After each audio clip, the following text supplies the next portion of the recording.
বন্ধুরা, জীবনে যতই কঠিন থেকে কঠিন পরিস্থিতি আসুক না কেন, নিজের মনের কথা কাউকে বলতে যাবেন না।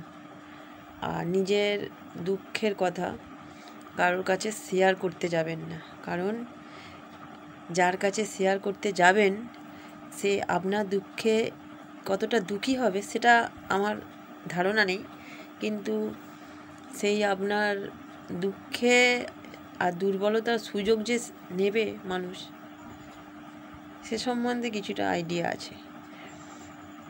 আর জীবনে যতই কঠিন পরিস্থিতি আসুক না কেন,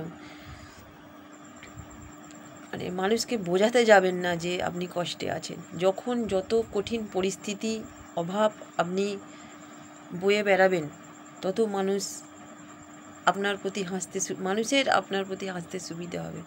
তো আমি একটা কথাই জানি, যখন কঠিন পরিস্থিতিতে থাকবেন তখনই বেশি রিল্যাক্সে থাকুন, বেশি এমন দেখান মানুষকে যাতে আপনার কোনো সমস্যাই নেই, আপনি অনেক ভালো আছেন, বিন্দাস আছেন।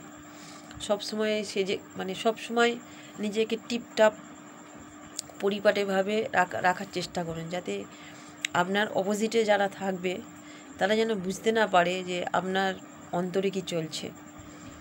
আপনার অন্তরে হাজার ঝড় বয়ে গেলেও বাইরে কিন্তু বসন্তের হাওয়া যেন বয়, এরকমভাবে থাকতে শিখুন। দেখবেন জীবনে কোনো দিন কষ্ট দুঃখ আপনার আশেপাশে আসতে পারবে না। কথাটা যদি ঠিক বলে থাকি তো লাইক কমেন্ট শেয়ার অবশ্যই করবেন।